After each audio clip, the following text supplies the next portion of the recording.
Good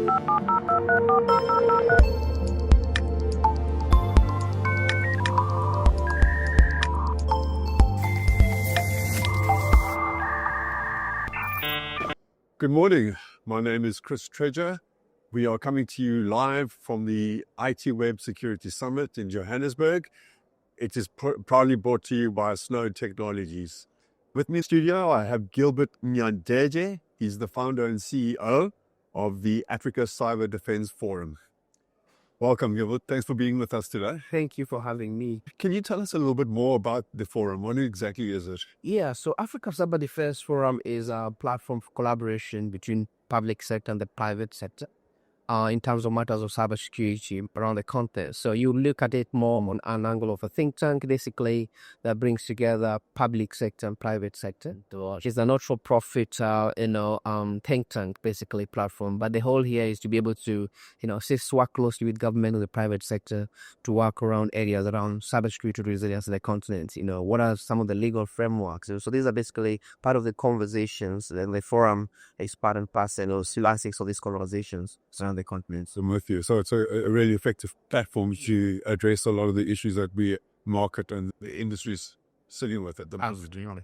So in your experience, what are the most common types of cyber threats faced by African nations today, and how do they differ from elsewhere in the world? So if you look at cybersecurity, really, there are quite some unique threat vectors you see in Africa. However, there's quite similarity across, sector. If you talk, for example, things like ransomware attacks, these have become quite common attacks that are happening every single day.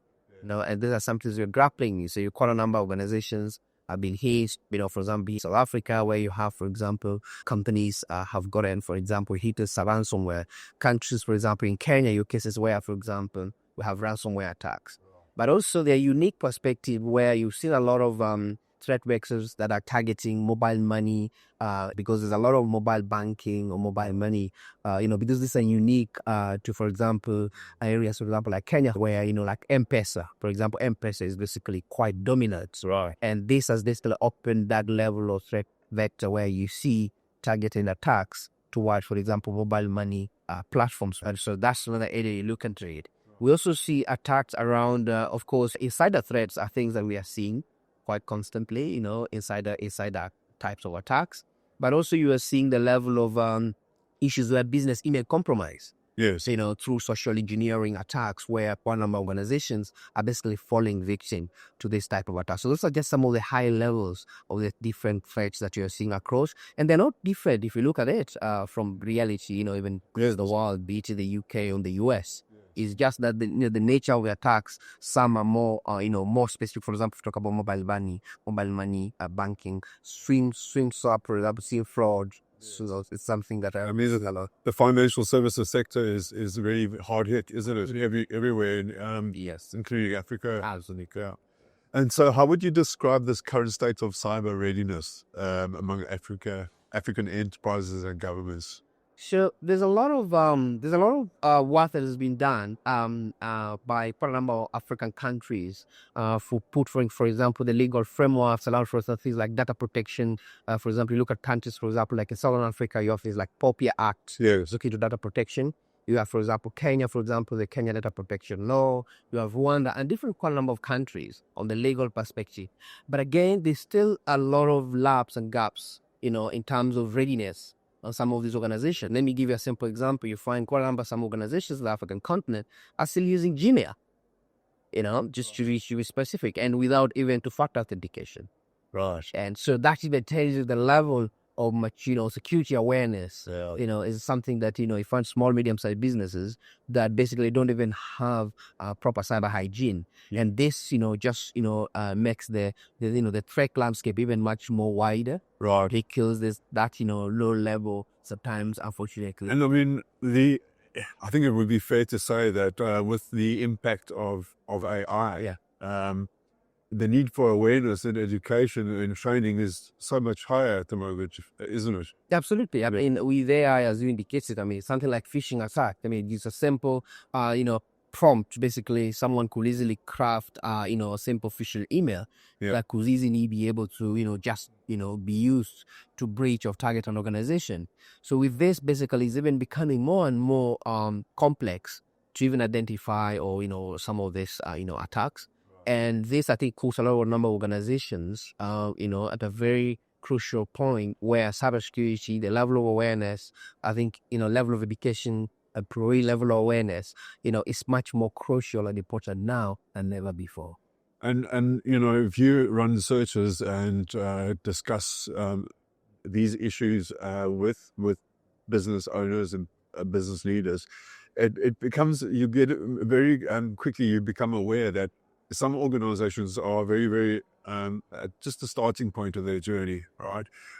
But there's also pockets of brilliance. There's also pockets of innovation and progress in terms of cybersecurity. So, can you tell me any examples in Africa where there's a lot of strength in terms of that?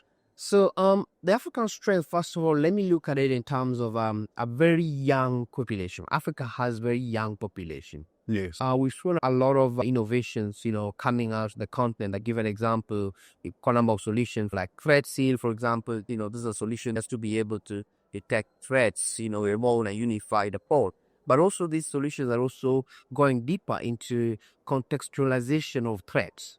Because, see, every single part of the world, there's that angle where, for example, just talk, for example, an issue around threats on mobile banking applications, mobile money. This is quite unique to some parts of African countries. Now, if you look at modern global solutions, some of these solutions are not designed to be able to detect some of those. Right. So you need to be able to have those types of solutions. So we are seeing a number of solutions that are being developed from the ground up with the understanding of that ecosystem, because that's very, very important, because most of the solutions are not built to understand the context. Just giving an example around threat intelligence, right, where, for example, in an African context, if you look at security, always more of know your neighbor. Right?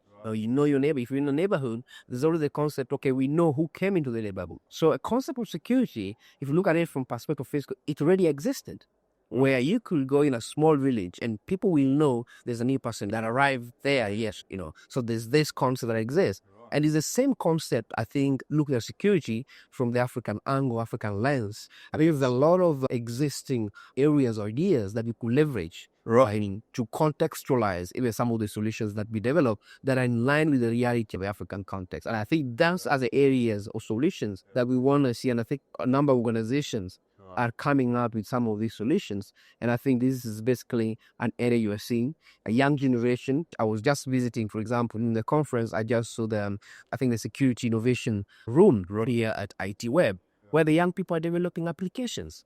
I think those are basically some type of innovations or initiatives that I think are going to be a game changer. Absolutely. I think you're absolutely right. And I think it bodes well for Africa's immediate, short-term, but also longer-term thinking around security and ingraining that into society. So Africa has the opportunity to place it in the broader global table, if I could put it that way.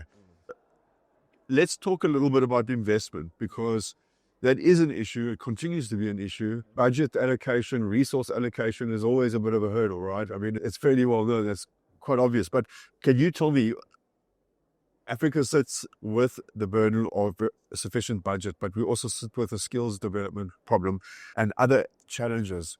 What is your view on that? So, yeah, I mean, resources are not going to be limited, no matter organization you are in. I mean, you can see, if you look at the number of organizations, right, and this thinking is not only unique to Africa, but I think the level of awareness, because most organizations look at security as a bottom line. Right? I mean, if you're spending $1 million for security, the CEO will want to ask themselves, why are we buying the next dam? Why are we buying the next WAF? Why are we buying the vulnerability, management solution, right? It's basically not touching on the bottom line, but if you look at the bigger picture, look at the financial institution. Right. And that is where even as CISOs or security leaders need to be able to have a connection between the business, understanding why exactly do you even first of all need to invest in security? What is the impact, right? I mean, if you look at a bank, for example, that has an asset valuation of $4 billion, if there's a breach, look at not only the impact in terms of penalties, in terms of data protection, but also in terms of reputation loss. Yes. They can't recover that. And that's why when organizations with management understands why, you need, for example, that budget is very important, because if they don't understand it, then there will be no budget for it, because they look at banking institution, they look is in the bottom line. So the question is, why we're investing $1 billion? Precisely. I mean, It sort of speaks to another problem that is persistent, and that is, whose job is it to be able to convince the C-level, the board, the decision makers, right? When you talk about a business case for security investment, there's been talk that those people responsible for carrying over that message successfully aren't doing it properly. They're not talking about the ROI. They're talking about other things, the solution, the technology, that's one thing. But what happens when you've integrated? and I think this is where the problem is. I mean, if you look at the security industry, security domain is broken. What do I mean by broken is that you find security industry has pushed to more of a buy technology. But security is 3 layers. You have processes, technology, and the people. Right. Because it's marketing, there's money to be made. You find organizations that are found themselves to buy lots of technologies, but there is no basics. For example, it doesn't matter how much money you spend in buying a firewall, next generation, whatever, if you don't even have a simple basics of information security policies, things like network segregation. Right. Because if you don't even have simple network segregation, then it doesn't matter what level of secure technology you're going to invest. Employee awareness, right? Just basic, in terms of even governance. If they don't exist, the processes don't exist, then it doesn't matter. It's like buying a car, a Ferrari, but you don't even know how to drive. It's not going to happen. You don't even have the road. You're not even going to get onto the road. You don't even know, for example, what tech life or rides. You don't even know the highway. I mean, it's quite startling in a way, isn't it? You talk about awareness and training, and the inclination of the sector is to throw technology at it. Operators, okay, let's throw technology at it. Here's some more millions. What difference is it going to make if you don't have basic security hygiene? Absolutely. And you're talking about over 3,000 plus security products. Every single day they are, tools. So the tooling has become the drive for the industry. But this is where we're getting security wrong. We need to go back to the basics. Yeah. And people are very much a part of that, right? Yeah. Can you tell us a little bit about your presentation today? What are you going to be talking about, and what kind of messages do you want to get across? So my presentation is going to look into, the Africa threat landscape in general. What are, of course, the different threats that we see, but also what are the opportunities as well that African continent or Africa countries need to leverage on. If you look, for example, Africa is quite vast. I mean, when people talk about Africa, they don't understand that it's not a country. You're talking about 50 plus countries, right? And each every single country is unique. Yeah. And from the perspective of unification, or for example, ensure harmonization of some, for example, laws. Let me give you an example. If, for example, you're in South Africa, you're supposed to comply as a business to POPIA Act. Yes.